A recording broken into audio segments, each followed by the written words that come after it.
So hi, everybody.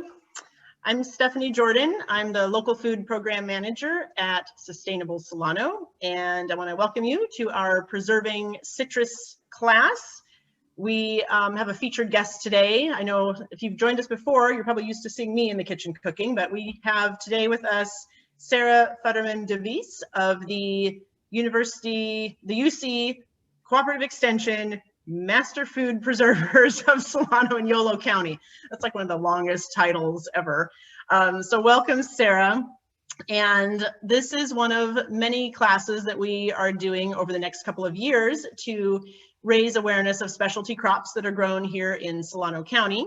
And we, of course, show you how to cook them. And today we are showing how to preserve them. And we are focusing on citrus of all kinds. So the point is to, raise awareness of specialty crops, and some of you may be wondering, what is that? So specialty crops are fruits, vegetables, tree nuts, and herbs. And many of these can be found among our local farmers. Right now, the citrus is plentiful. And those of you out there in the audience may also have trees of your own that are exploding with lemons and mandarins and oranges and all of that good stuff. So we are going to dive into that today. And I also just want to mention that this cooking class is also part of Sustainable Solano's larger vision to build a more resilient local food system here in the county. And there's a lot more information on where to source food in the county on our website, which is sustainablesolano.org. Sarah has a wealth of information as well. There are beyond the recipe, there are all kinds of other materials about the water bath canning method that she's doing and some other preservation techniques. And so, Sarah, as you are walking through that, I'm happy to share screens, and we will also have a lot of these materials on the Sustainable Solano's website, and they are also available on the Master Food Preservers website as well. So we will have links so that you guys can find everything that you need quickly and easily. So I think I'm going to turn it right on over to you, Sarah. Take it away. Okay, here we go. One of the first things I'm going to point out is all of the fruit that I am using today, I got at one of our local farmer stands, our local produce stands. So, and all of these happen to be local products. Some in Solano and Yolo County, we have environment that is more or less conducive to raising, to growing citrus. I notice a lot of neighbors have these humongous citrus trees with lots of oranges, and all I can say is, what could I do with that? Makes me a little annoyed that they don't pick all their oranges and lemons and things like that. We're going to do 3 products today. I'm going to cover a couple of other items and a couple of other techniques. The first thing that I want to share with you is 2 of the products are going to be preserved by a water bath canner. A water bath canner is used for high acid foods, so citrus is really, really suited to a water bath canner. A lot of you may know how to do water bath canners. Some of you may not know anything. This is a water bath canner. Got to make sure you can see. Okay. If you can't see something, holler and I'll do what I can. This is a water bath canner.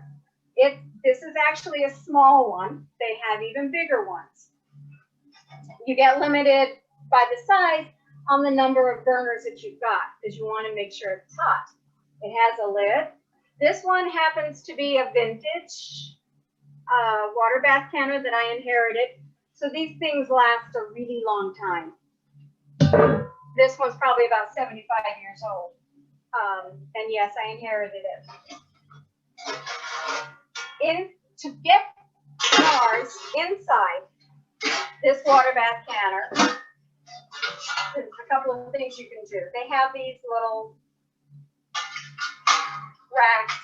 They sit there, you put the jars in, and it goes down. That's an official water bath canner. There are also steam canners, and there's some pictures of those and some descriptions of those in the material that is going to be posted. I don't have one of those yet. However, you can use anything that you can boil water in. The only limitation is that the water in the pot has to be at least an inch over the top of the jars. So that's your only limitation. This is a stock pot. This is just a regular soup pot.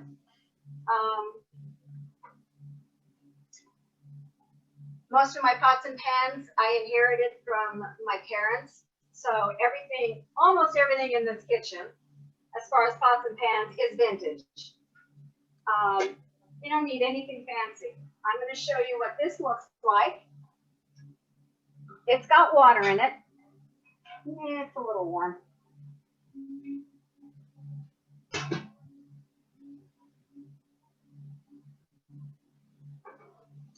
And I'm going to show you what it looks like.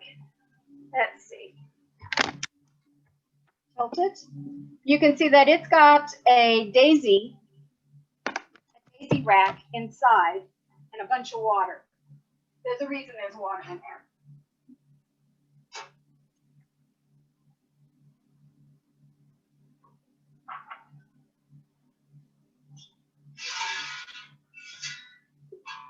This is the rack that's in the bottom. The jars sit in these little daisy loops.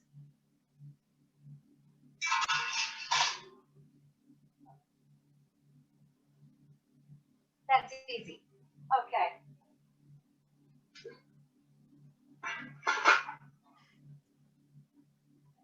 The two water bath preserved products we're going to make. One is citrus segments. I'll bring this up close. Can you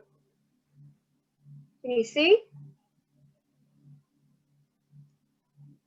This has blood oranges and pink grapefruit.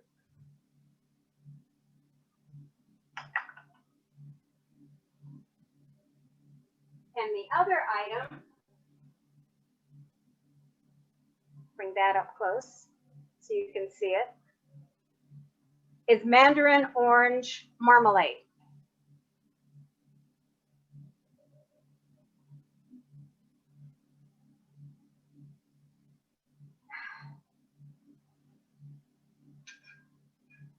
We'll start with we're going to start with peeling. For the segments, all you need to do, you just need to peel the orange. Now, if you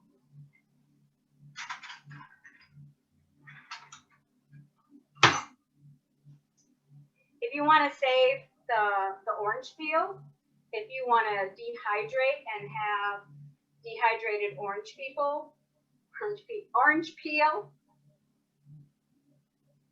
to use, you can take the peel off,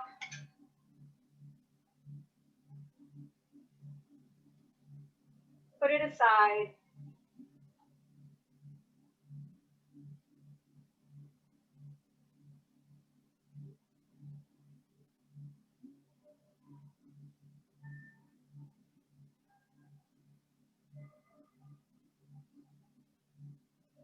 and we can address the peel in a little bit.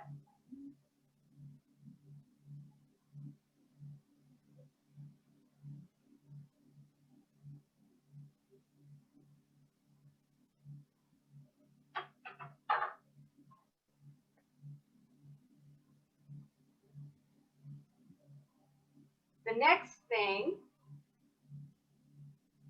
for the segments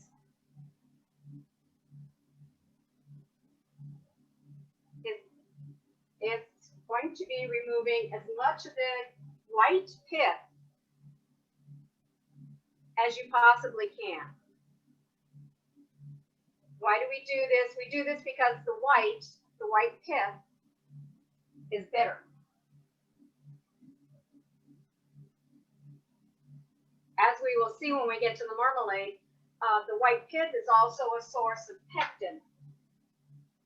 And if you wanted to make your own pectin, this pith, the pith of the oranges, or the skin of apples would be your source for pectin.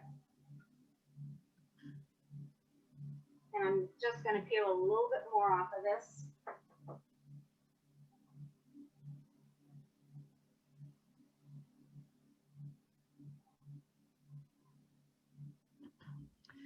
Sarah, we have a question. Are you peeling a grapefruit or an orange?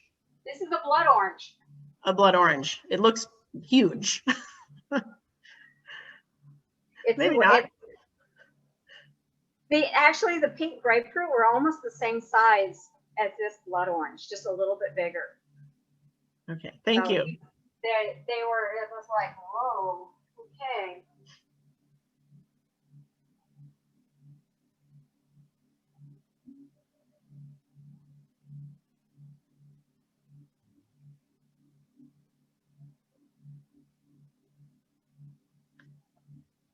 So I'm guessing, Sarah, that if someone knew how to supreme cut, you could also do that, although it's a little more complicated. Or do you need the segment membranes to assist with this somehow? For the segments, actually, if it doesn't have the membranes, it falls apart. Oh, okay. You just start stuffing in. You could do it, but you wouldn't have actual segments. You just have. You'd have mush. Yeah, well, yeah. Okay, thanks. So that's the reason why not supreming this. Yeah. So this is really easy, and you go through, pull off the strings, all the little stuff, get as much of the white off as possible. Where's my jar?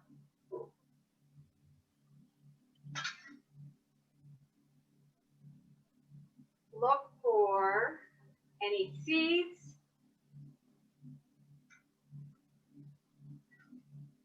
No, you can't see that. All right. Bring this up.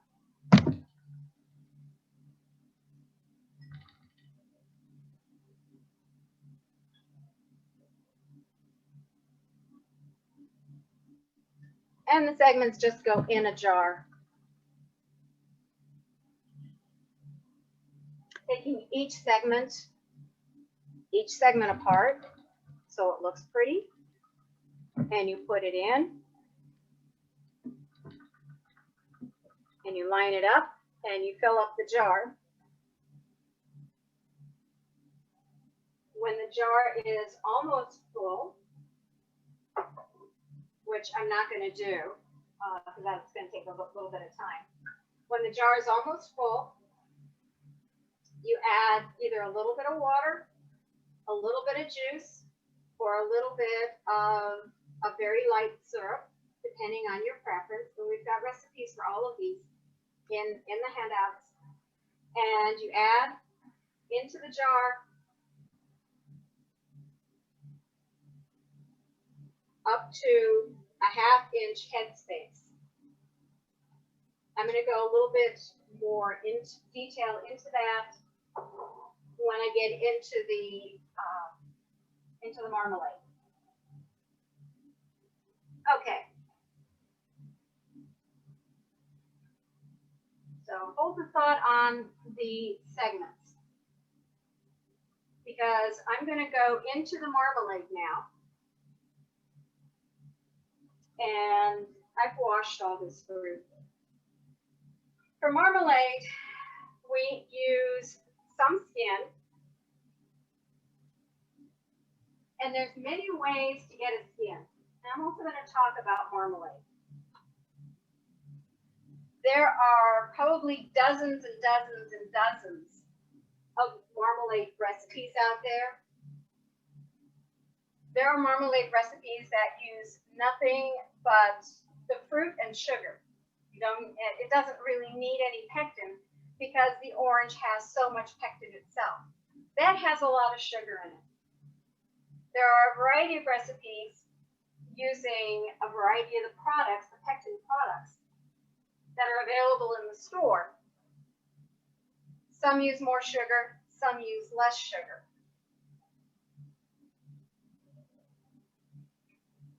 The one I'm using, I use Mona's because it uses the least amount of sugar.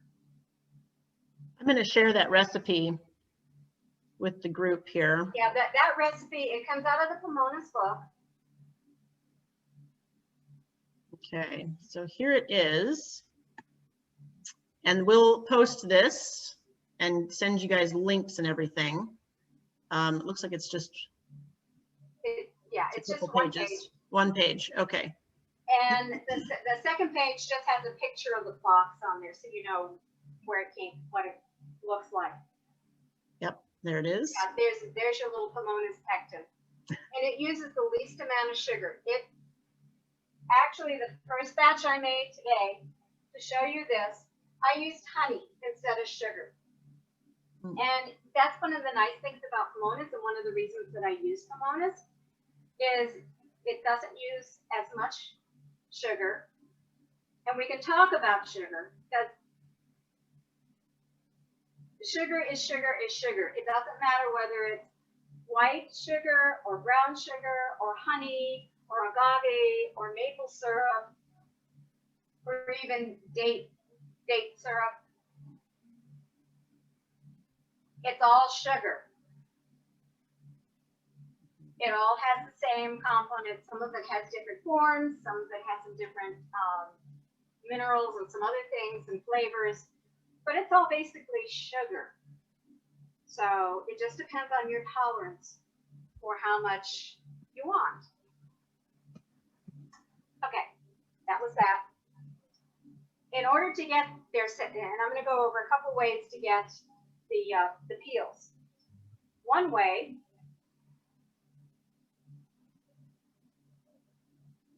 is, let's see if this one's working.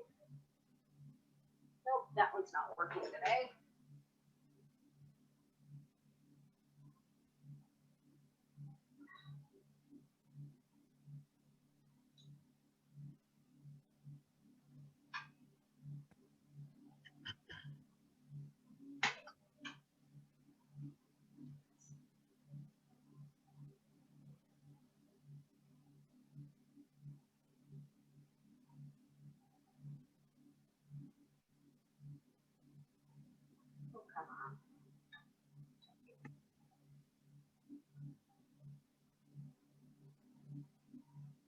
It's simply to peel the colored part of your orange.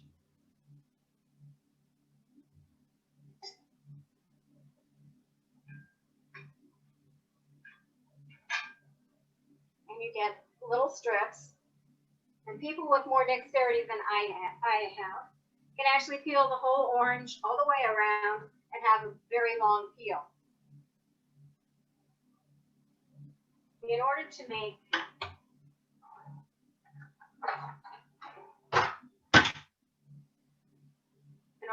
the tiny slivers for a nice marmalade, then you sit there and I don't know if you can tell what I'm doing or see what I'm doing, but I'm just snipping, using a scissors, just snipping this peel. I'll bring this up.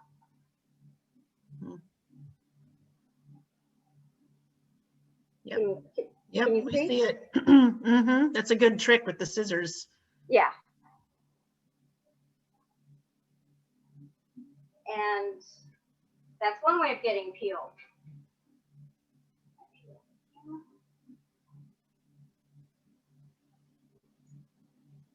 Another way, actually the way that I did it for this recipe to get this peel, I peeled it, and these are mandarins. The mandarin skins, and I can show you how thin they are. as opposed to the orange. And this is another way of doing it, where you take the peel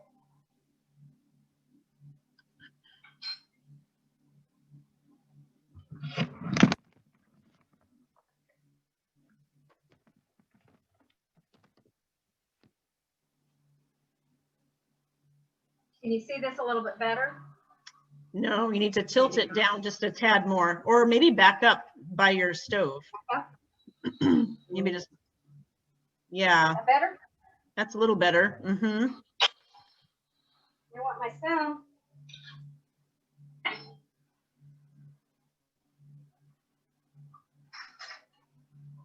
Where that came from.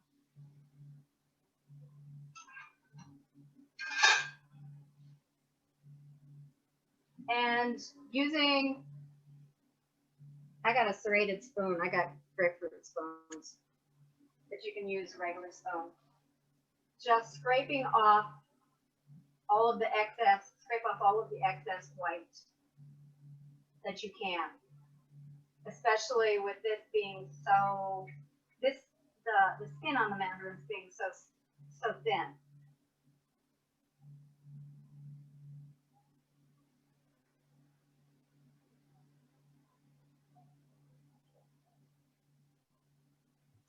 Right, because if you try to peel the mandarin skin, they're so loose, you know, there's like, Yeah, it doesn't happen, right? You're not going to get it. So let's see. There it is. Yeah. Can you see that? And it's almost translucent. And then that, go back to the scissors. Go back to the scissors or get a stack because it's so thin. And just make your tiny, tiny, tiny, tiny cuts. What is needed for the marmalade are little pieces that are about an inch long and 1/8 of an inch, like the other ones that I had from there, about 1/8 of an inch. There we go. Mm-hmm. So that when it goes in there, it's not so small that it melts when it gets cooked,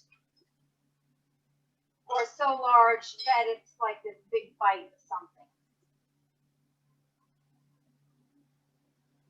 For the marmalade, it just needs to be a little bite.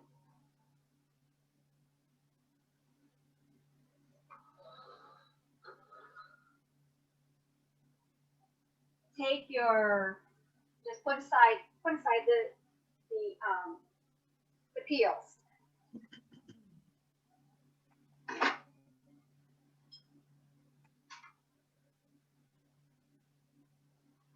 The next part,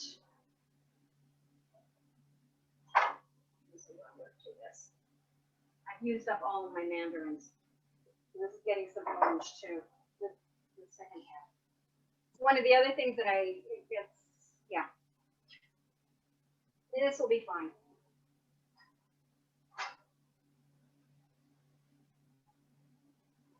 To prepare the orange for the marmalade,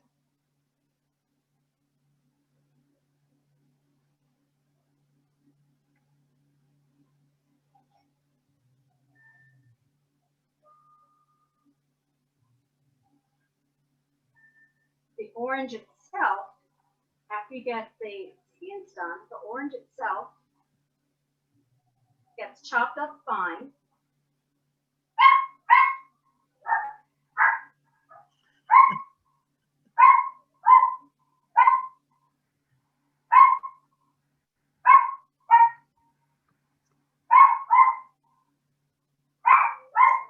I may need to take care of that in a minute. So Sarah, just to reiterate, you have the skin without some pith, and then you're chopping up the flesh. And I'm chopping up the flesh. Mm-hmm. So what happens next is the pith goes into the pot. Throw a little bit, those little pieces of pith in. All the pith goes into the pot. The chopped up oranges goes into the pot. And I'm going to toss these in.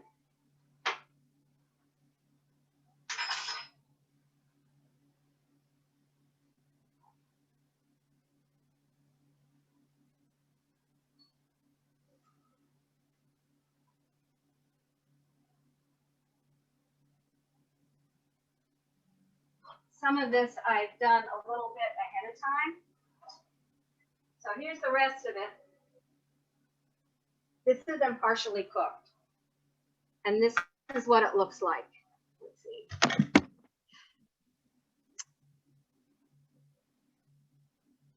Okay, so again, you've got the flesh and you've got the peel, and you said and, there's also there's a little bit of, there's some water. Mm-hmm. Just make it a little bit more liquid. And that all goes into the pot.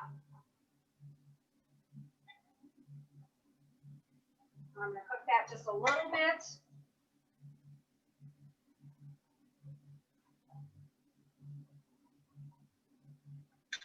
And this is for the marmalade, correct, Sarah? This is for the marmalade because I want to get that going. Mm-hmm.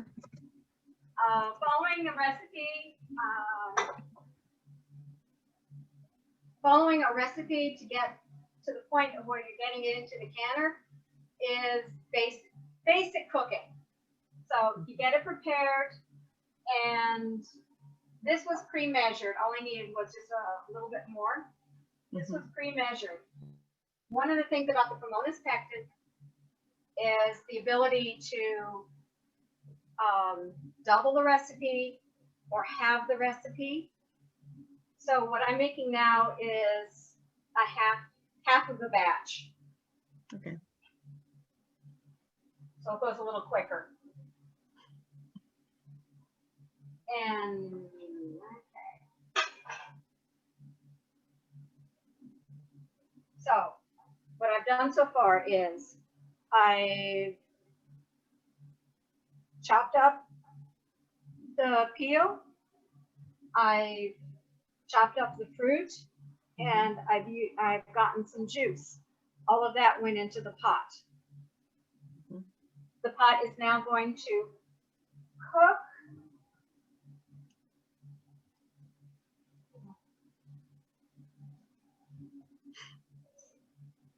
It's not going to cook. And the next step, and it's been measured, so it's coming back to a boil.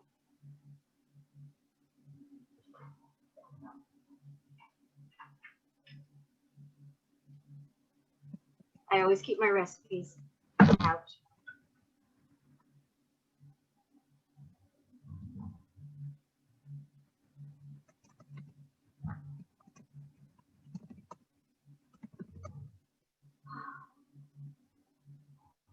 This actually cooks for, this should cook for 20 minutes. I'm going to cut it a little bit short because we're doing a demonstration, and then I'll go back and finish it later. While that's cooking, the next thing I'm going to talk about is dehydrating orange slices.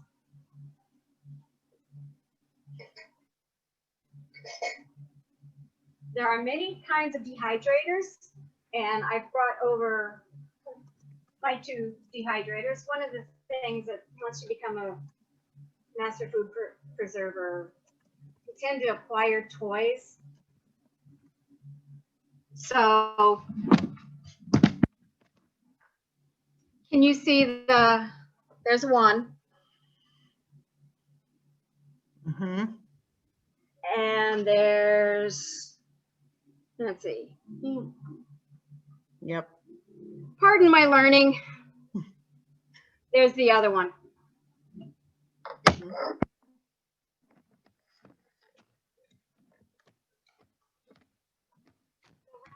That one is a really nice, it's an entry level. They're really inexpensive. It seems like every couple of decades, there is a movement to go back to doing all kinds of crafting and cooking. You can find these at thrift stores, garage sales. Really easy to start with. This one is a little more, and I do a lot of dehydrating. So for me, this one was worth it. As far as the food itself,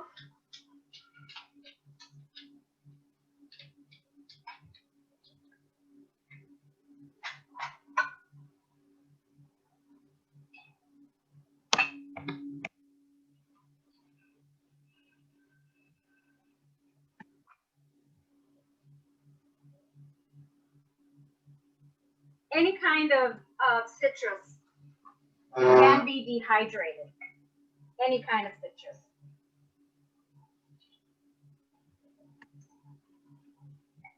Slice off the bottom. Slice off the top. You can add that to your peel pile.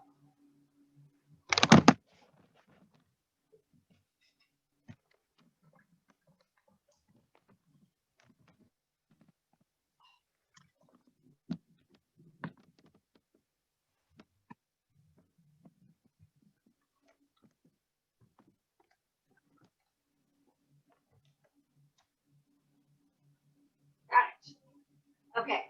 Yep, we see you. And hey, I'm getting this. And just make nice thin slices. This again is a blood orange that I'm working on and working with. So Sarah, while you're slicing that, we had just a couple other questions about what you put in the pot. So you did put some pith in the pot, correct? For the marmalade. I put in the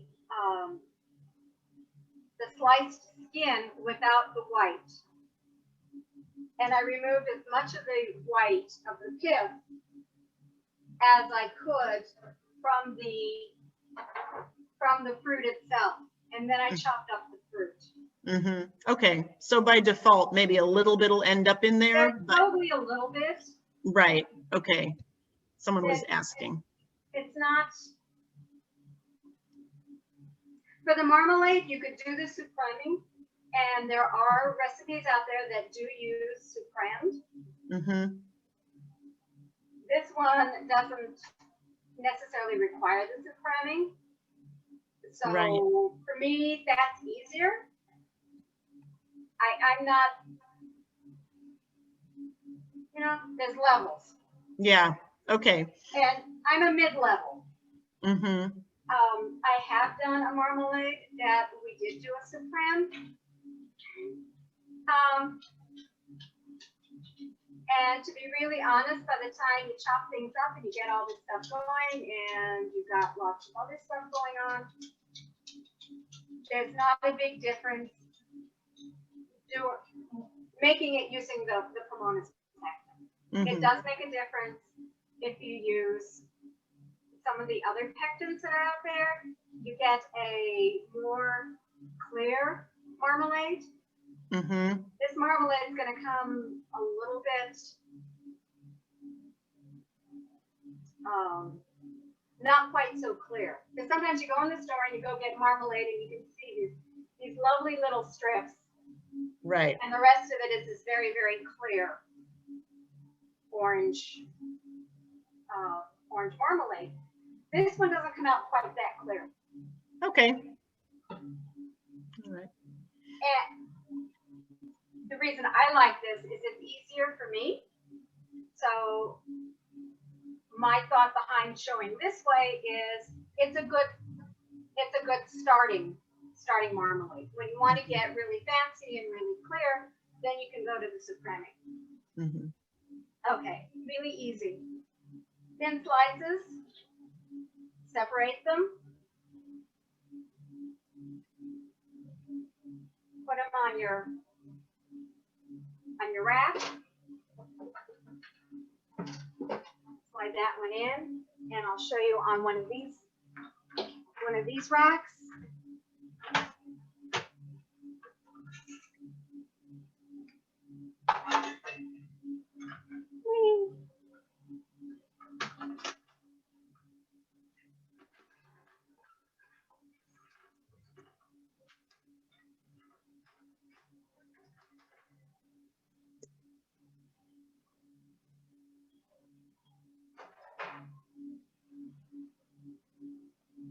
These racks look like this.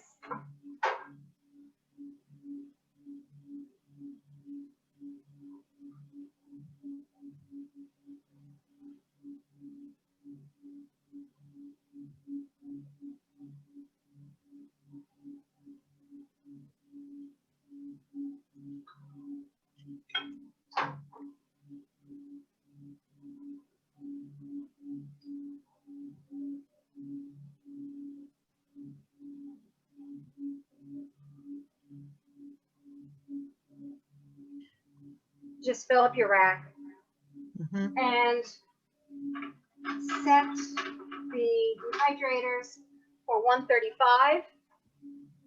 If you have an oven that goes down as low as 135, you can also do it in the oven. Just leaving the oven light on gives a temperature of about 90, which is not quite enough to do the dehydrating. And I'm going to show you some finished product on that.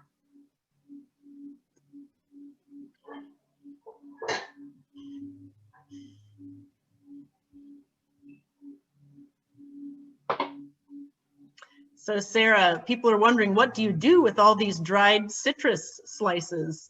Okay, this one is blood orange. This one is the Valencia. This one is navel. And I've got a lime over there, and you can do it with lemon. What I do with the dehydrated slices is I add the dehydrated citrus slices to my water bottle. That does two things. Having been dehydrated, the flavor and the sweetness is more concentrated down. So when it's added to water in a water bottle, it just sort of explodes. And you actually get a little more flavor out of the dehydrated slices than out of using a fresh slice. The other thing to remember, some of us remember when a lot of fruit was very, very seasonal. One of the things that I do remember about citrus, and I grew up in Los Angeles, didn't stay there, but I remember that we had navels in winter, we had navel oranges in winter, we had Valencia in summer. That's just the way, things were grown, and that's the way they were harvested, and that's the way they were presented in the market. That's something to consider, and I'm going to talk a minute. Stephanie said I could have a couple of minutes for advertisement. Yeah. And the advertisement is, why do we preserve food? Why don't we just go to this grocery store and go get whatever it is we want? One of the big things to look at is, and we can these days, we can get any fruit or vegetable we want any time of the year we want it. However, all of that comes with a cost. It comes with a cost on the nutrition. It comes with a cost on the flavor. It comes with a cost on the transportation, but I'm not even going to go there. So we preserve the food that we have during the season of plenty. Winter, we get citrus, a lot of citrus, a lot of really good citrus, especially if we stay local. We get citrus that's been on the tree until it's almost ripe. or very ripe. And if we've got one in our backyard, it is ripe. It doesn't have to sit in a warehouse or sit on a ship or sit someplace and travel for a week to get to us. It's got more nutrition, it's got more flavor. So we utilize those and we preserve it in a way that's going to hold those flavors so that we can enjoy that the rest of the year. That's my commercial for food processing, for food preserving.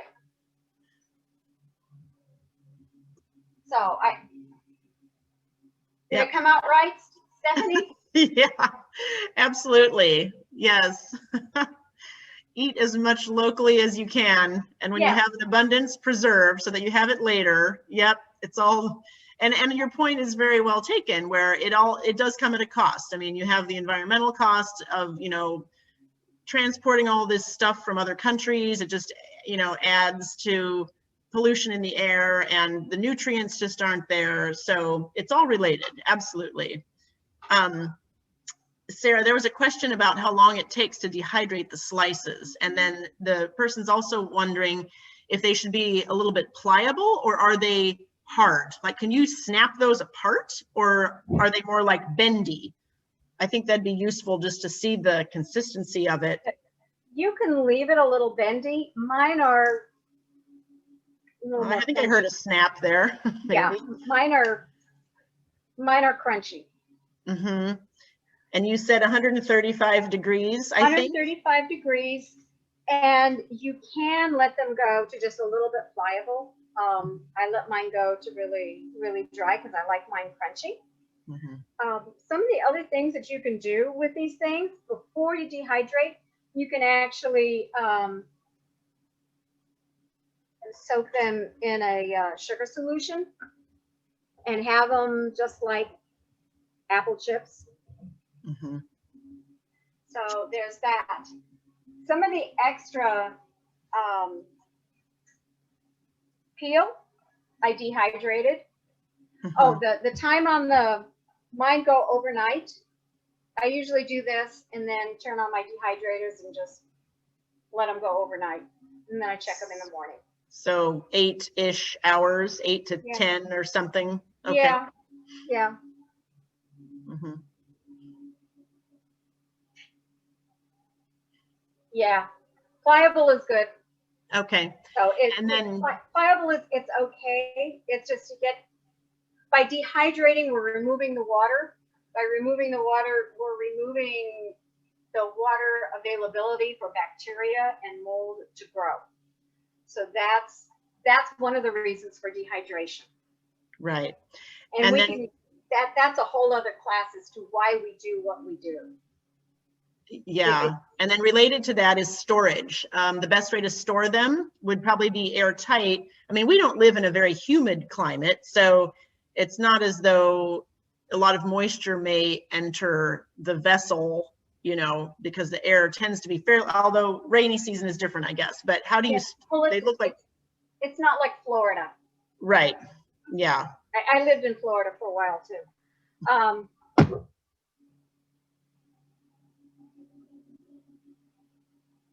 Airtight jars. You can use plastic jars. You can use baggies. The main thing is you want it to be airtight, because if it sits long enough, it will reabsorb some moisture from the environment. And by reabsorbing that little bit of moisture, it opens it up to mold. Mm-hmm. You're going to get mold before you're going to get anything else. Right. Because mold is everywhere. Mm-hmm. And I want to show you this. Can you see? These are skins that I've dehydrated, and these only took about 3 hours to dehydrate. And you can hear how dry those are. Those I'll put in a jar, and those can be added to all kinds of things. You can use them in baking. You can use them in all that stuff. Right. You can rehydrate them a little bit if you don't want them that dry. There's a lot of things that I dehydrate and I throw into a mix, and it just sucks up whatever liquid is in the mix. So there's that. I'm gonna push this a little bit. So, here we go. I have pre-measured my ingredients.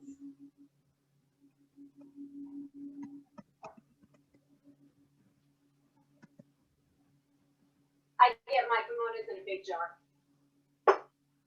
This is the bonus pectin. This is what it looks like. It's just a white powder. What makes the pomonas using the pomonas different is the fact that you have the powder and you have calcium water, which gets made up, and you can see it's kind of a milky liquid made up. There is a whole chemistry behind this. There's a whole chemistry behind this that we can go over in a longer presentation. That doesn't go in yet. That's going to go in there. The pectin itself, that powder, goes in with the sugar.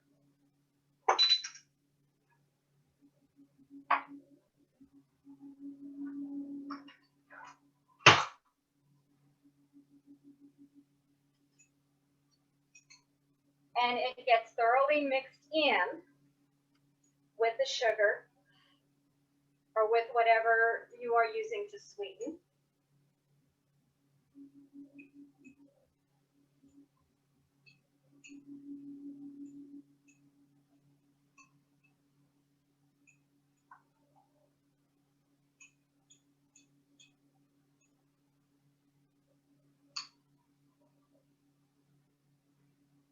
And let's see.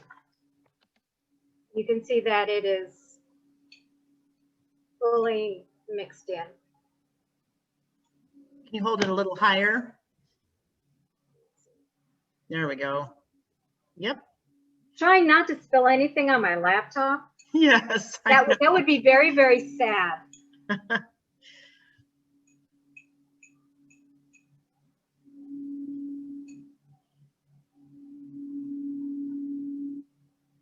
That can sit over there.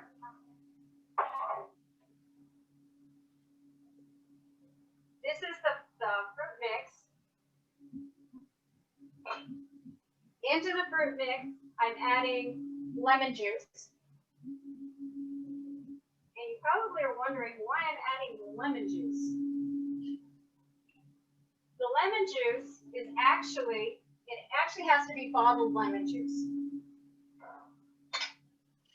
Because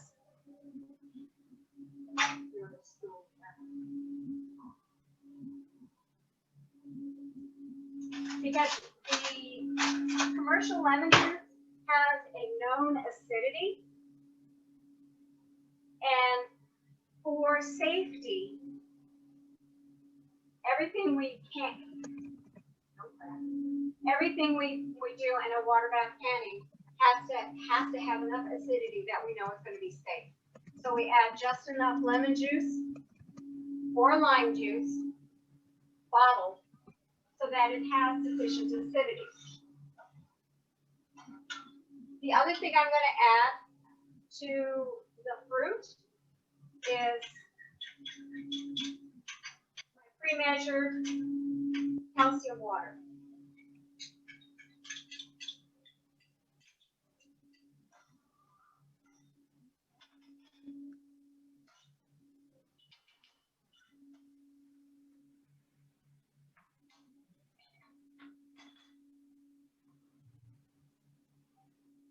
And I'm going to put the fire back on.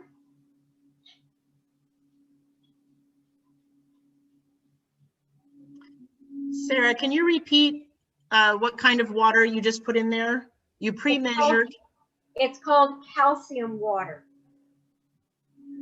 Pomona's pectin comes in two parts. It has the pectin and it has calcium water.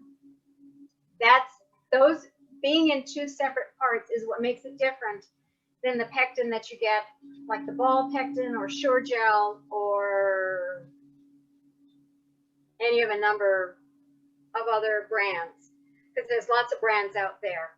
They're all good.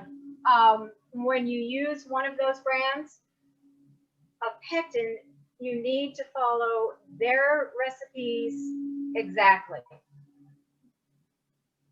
Pomona's is a little more generic. And what it is the pectin, which is now in with the sugar. When it's added to the calcium water, the calcium activates the pectin. And that's when you're getting the gelling. Okay. Thank you. And again, for anybody that wants more, eventually we're going to be back. We'll do a whole class on this and we'll go through the whole chemistry of it. So I'm letting that heat back up again.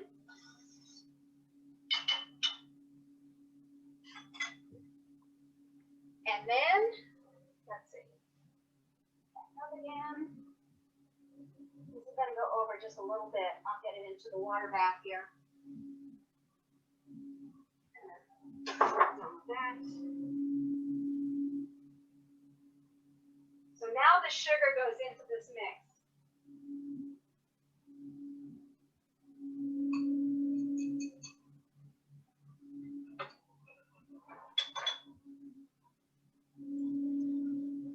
So Sarah, you're a little bit out of the picture right now, just so you know. We can see your dehydrator really well, but we can't see you.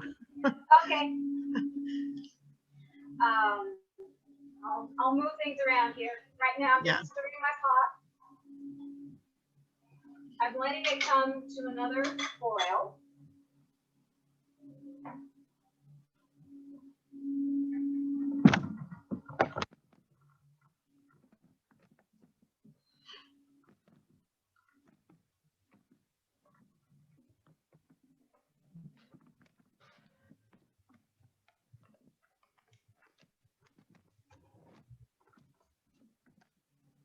Anybody that wonders what I'm doing here, I've got my laptop on a step ladder. So all of these things are homebrew.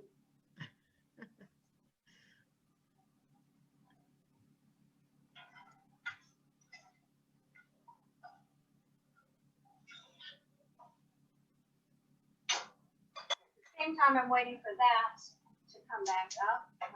You're gonna go here.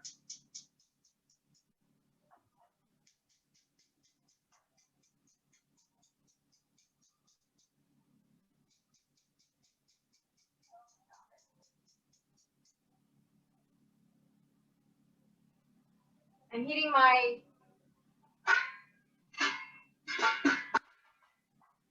water back up there.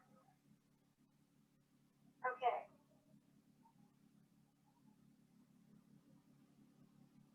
Are there any other questions? Because I'm just waiting for stuff to heat up. Okay, yeah, we do have plenty of questions here. I'm going to back up on the dehydration. People are wondering how long the slices will keep once they're prepared. I'm going to say use them within about a year. I tend to use mine all up a lot sooner. Okay. 1 year is about, that's about the time frame for a lot of this home preservation stuff. However, the canning, the water bath canning, the jars are guaranteed. The seals, the lids, the jars are guaranteed by the manufacturer for 18 months. They are probably still good at 2 years. We know some jars that have been sitting around for a lot longer. They are probably still safe, But after that 18-month time frame, you're getting a degradation in the flavor and in the quality of the food. Mm-hmm. Okay. So that 1 year, year and a half, that kind of covers a lot of the stuff. Mm-hmm. This is not the stuff you're going to put on the shelf and 20 years later come back and pull out and eat. Right. And someone's wondering about the lid, if you can reuse a lid. Oh, here, I just got answered, actually. Bands, yes. Lids, no. Correct. Right? Yeah. Bands, Okay. bands, yes. Lids, no. Right. There are some lids out there that are reusable, but they're not metal. They're a plastic. Yeah. And they're specialized and they have their own technique. Yeah. And some people use them and some people don't. And I've used them and it's a choice. Right. There's another question. These metal lids you do not reuse. And why do we not reuse them? Because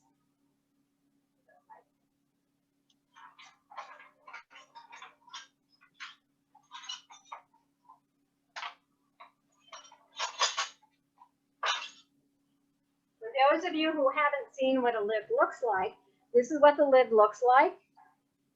That's the outside. That's the inside. And there's this orangish, reddish stuff. What happens when we put it in, that's done. When we put it on the jars and we put the jars in the hot water bath, that's that stuff melts and causes the seal. Once you open it and you break the seal on that, that stuff isn't going to reform and make a good seal. It could probably melt, but it's just not going to make a good seal. And the whole point of doing the canning is to get the seal on the jar to keep air out. Right.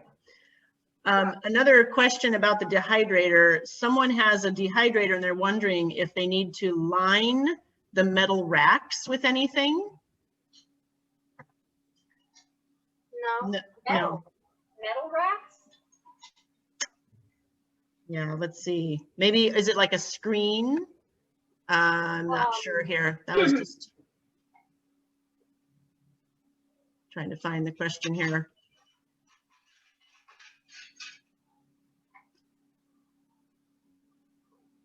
I believe that was the question, but I think your point is no, you just put the food straight onto the rack that comes with the dehydrator.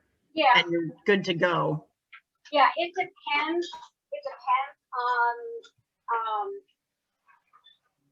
It depends on your dehydrator. Mm-hmm. And it depends on the food that you're putting it on. These dehydrators, that one just has the screen that it's made. And for something like these orange slices, it doesn't need anything. Right. You want some air circulation. If this was something smaller, they do have these little mesh. I got one here. Mm-hmm. They have a mesh thing. Yeah. For something smaller. Mm-hmm. Okay, thank you. And then there's another question about the calcium water. Where can people get the calcium water? It comes with the Pomona's pectin. Okay, that's what I thought. It comes in the package because you said there's the pectin and then there's the calcium that you do the mixture. Right, Mm-hmm. right, and that all comes together. Right, okay.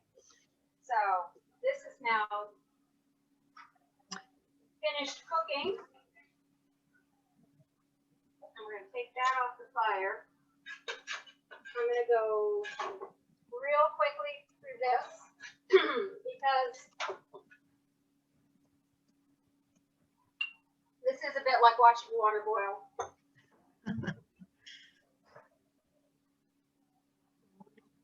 This is my nifty little funnel. There's lots of funnels out there. It sits on my jar. It's cute. What can I say? It's cute, and it also has I don't know if you can see, it has markings. It actually has markings on both sides where it has 1/4 inch and it also has metric.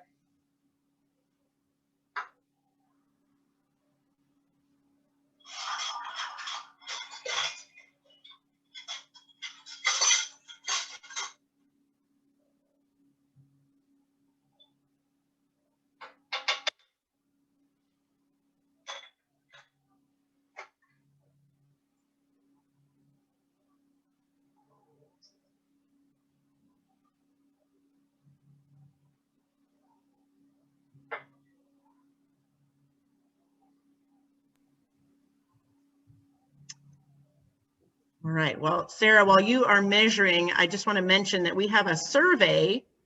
Allison, I know you're out there. If you wouldn't mind sharing that survey link, that would be awesome. This, the little survey is about 5 or 6 questions, and it really helps us a lot with our reports back to our funders, and it helps with our data collection. So if all of you participating today could fill that out, that would be great. And I thought your funnel, Sarah, was awesome with those measurements. That is a handy tool. Cute. It's cute. Like I said, after you get started in this, and then you go to some of these stores and you go, oh, let me just check out what they've got, and you go, oh, I can't live without that. Right. This is another standard tool. This is the one that you get in a lot of the kits. Right. And it has the steps, and I can show you that, yes, this also measures 1/4 inch. Mm-hmm. Goes to the top. All right, so I've now got that in up to 1/4 inch. The next step in getting the can ready to go into the water bath is you can either use the back of this or a plastic knife, or I use a chopstick. Mm. And what you do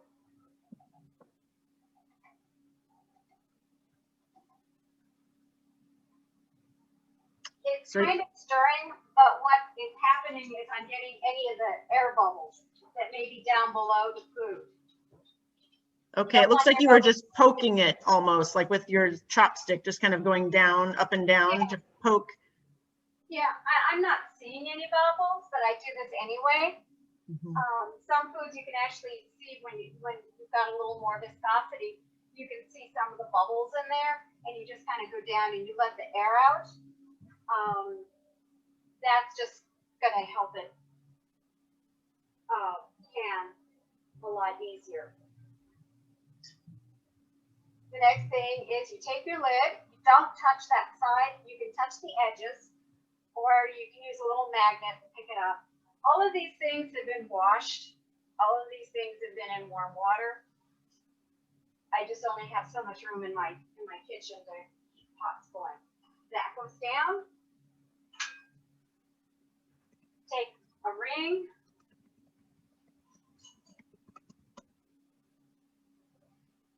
And just tighten it finger tight. There's a reason for that. When it goes into the hot water, the air needs to escape. If you tighten it too much, your jar will explode.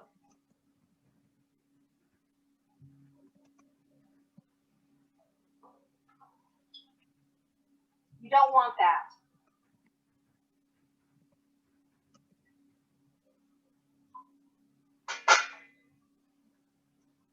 Each jar goes in.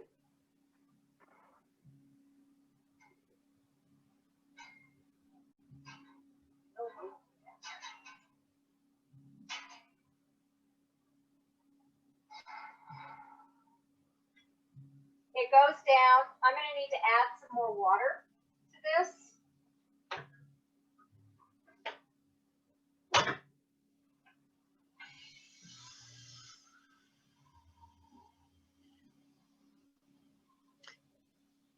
And Sarah, is that the pot that had the daisy the daisy rack? Yes, that is sitting in the daisy rack. And you want the water to go up how far on the jars? At least an inch over the top. Okay. Let me get the water in and see what I can do.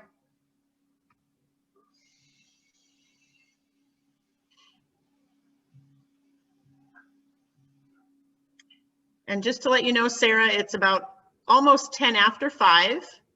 We're happy to keep going if people have questions till about 5:15 or so. Okay. This is going to be right now. The water it's about an inch over the top of that jar. I'm only going to do that one jar. The rest of it I'll finish later. Mm-hmm. It's in there. I've turned my fire up. My water, I cover it. My water comes to a boil. I start my timer when my water is boiling. So I've got to wait for all this water to boil. By the magic of Zoom, the water has boiled and my timer has gone for 10 minutes. After 10 minutes, I turn off my fire and I let it all just sit and calm down for 5 more minutes. So that's 10 minutes of active boiling in the water bath, 5 minutes of resting. After that,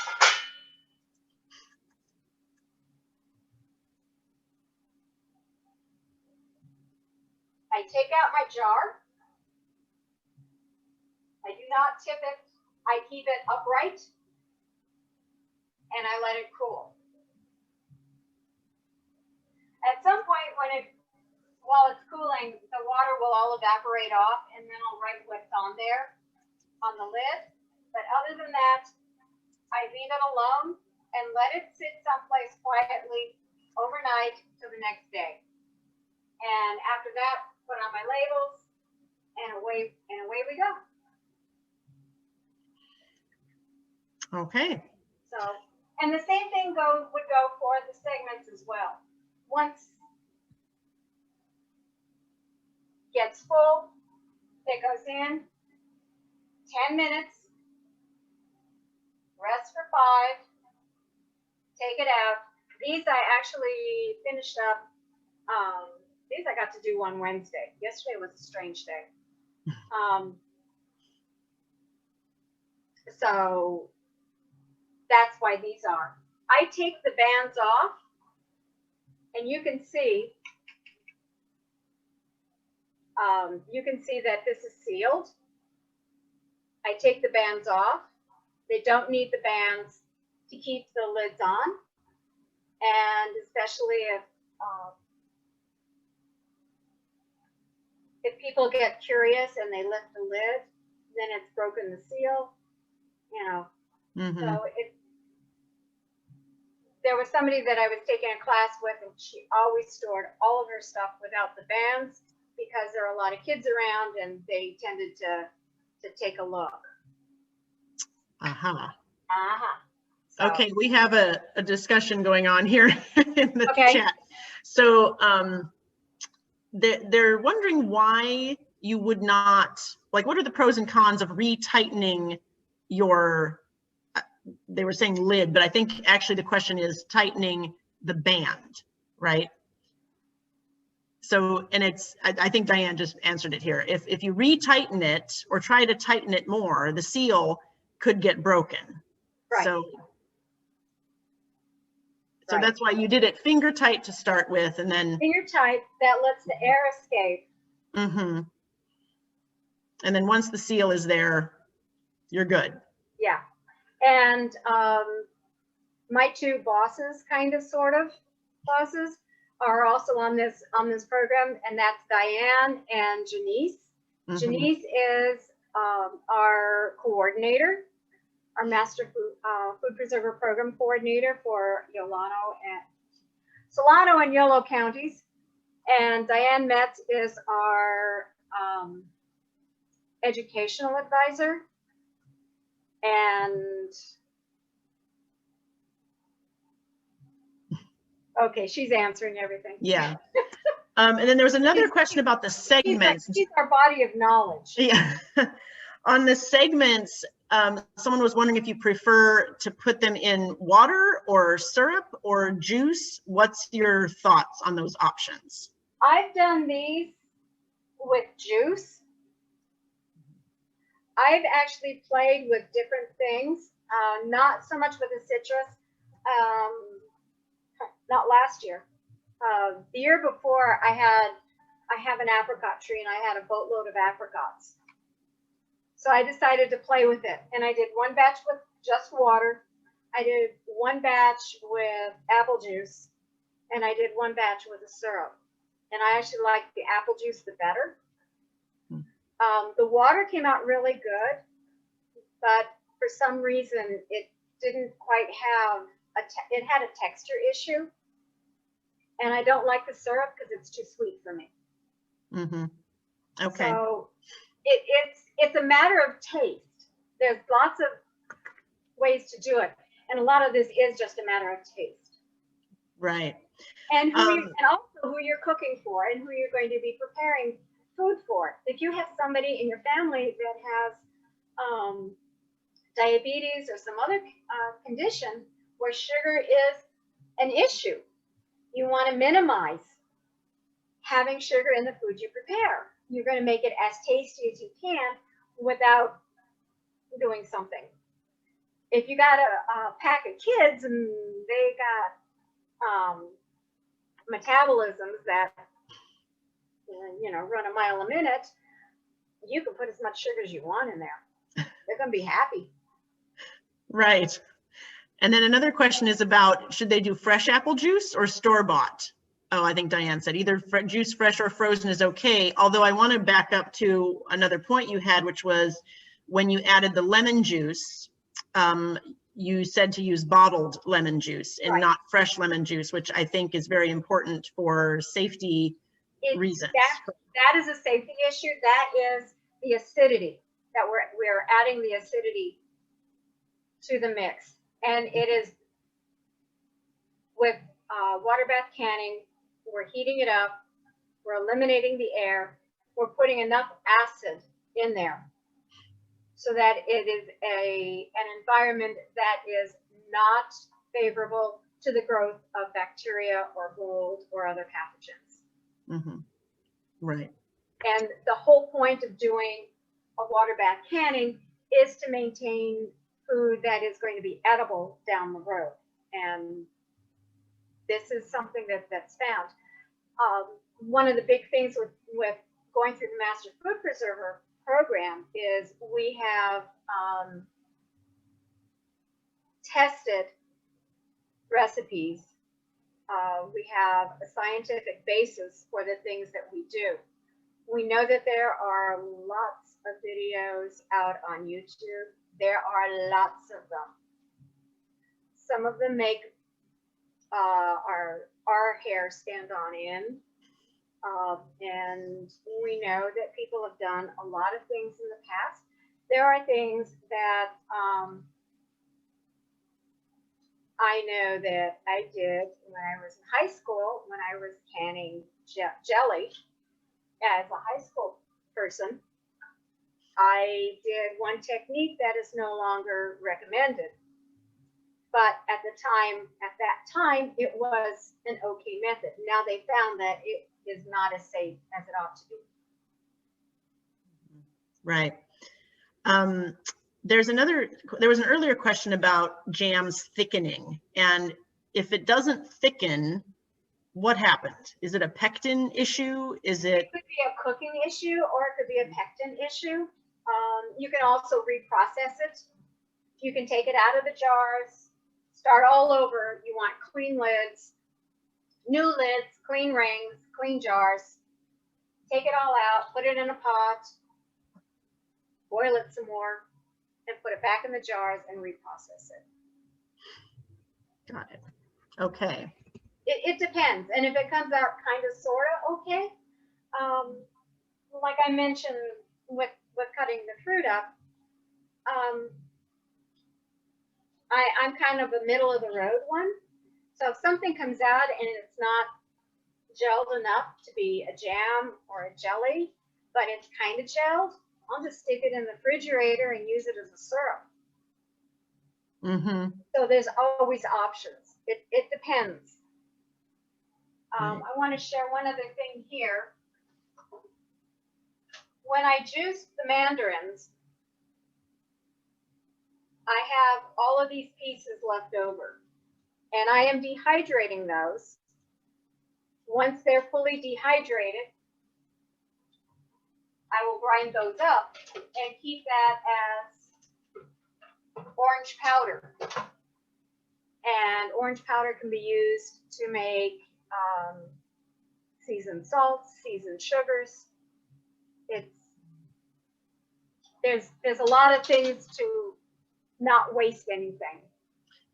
So just to clarify, that was the little, it's like the part of the flesh that you have after you juice something, and you kind of have these membranes left over, correct?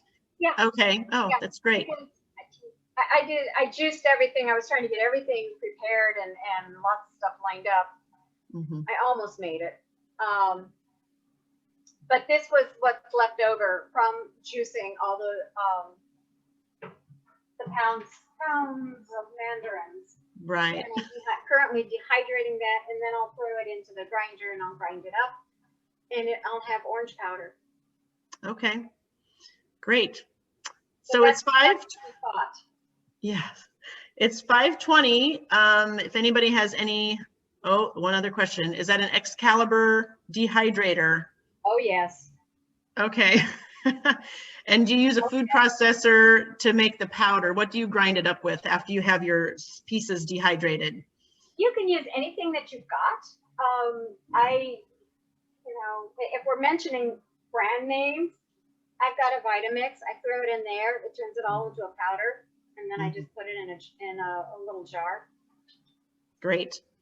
I'm old enough that I've collected enough toys that, Of course. Great. All right. Well, I'm going to close it out. Actually, before everybody goes, I'm just going to give a quick little show and tell here of all the things. So this is the website for the Master Food Preservers. And then here are some other goodies that Sarah shared with me. So here's some guidelines for canning, and all of this will be on our website, and also will direct you to the Master Food Preservers website.